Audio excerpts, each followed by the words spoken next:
Bonjour à tous.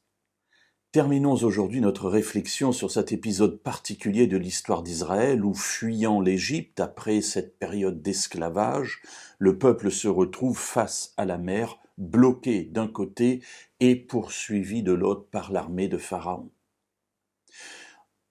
Nous avons vu que Dieu, au travers de Moïse, leur demande d'exprimer leur confiance en lui et il leur donne des éléments pratiques. « Je combattrai pour vous », dira-t-il. Moïse, s'adressant au peuple, lui dit premièrement « Soyez sans crainte, regardez comment l'Éternel va vous délivrer des Égyptiens. » Il leur dit d'ailleurs « Ces Égyptiens que vous voyez aujourd'hui, vous ne les verrez plus jamais.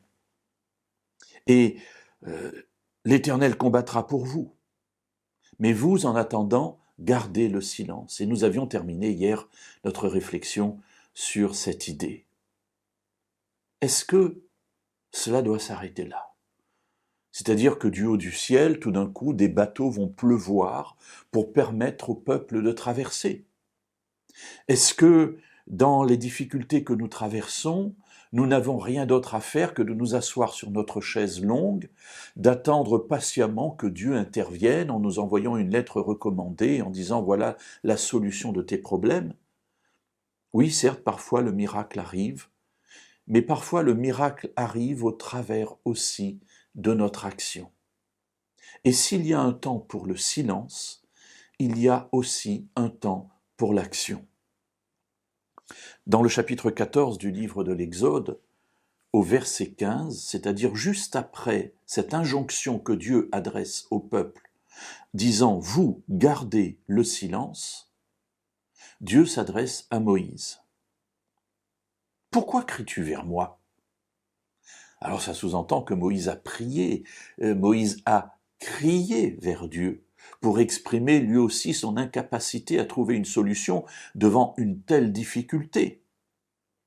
Et Dieu lui dit « Parle aux Israélites et qu'ils se mettent en marche. » Alors j'aurais presque envie de vous dire « faut se décider, quoi. Est-ce que je dois rester en place ?» Verset 13. Ou est-ce que je dois me mettre en marche ? Verset 15. Mes amis, les deux sont la réponse de Dieu. Mais il y a un temps pour tout. Il y a un temps pour s'arrêter, pour pouvoir apaiser nos craintes, pour pouvoir retrouver notre confiance en Dieu. Et une fois acquise ou réacquise la certitude qu'il interviendra dans notre vie pour nous permettre de dépasser la difficulté présente, alors vient le temps où il faut se mettre en marche, c'est-à-dire où il faut se mettre en action. Il y a quelques jours, je vous ai dit que nous sommes face à un défi, celui où nous devons déménager. Nous allons quitter la région où nous nous trouvons pour aller dans une autre région et nous ne savons pas ni exactement où, ni pour exactement quoi. Alors la première chose que Dieu me dit, c'est « fais silence, arrête-toi, retrouve ta communion en moi. Et maintenant que c'est fait, mets-toi en marche. » Se mettre en marche, c'est chercher, c'est trouver des solutions, c'est être à l'écoute des conseils qui peuvent nous être donnés dans telle ou telle situation. Oui, il y a un temps pour s'arrêter, il y a un temps pour méditer, faire silence, et il y a un temps pour agir et pour se mettre en marche. Mais mes amis, c'est dans cet ordre-là que cela fonctionne.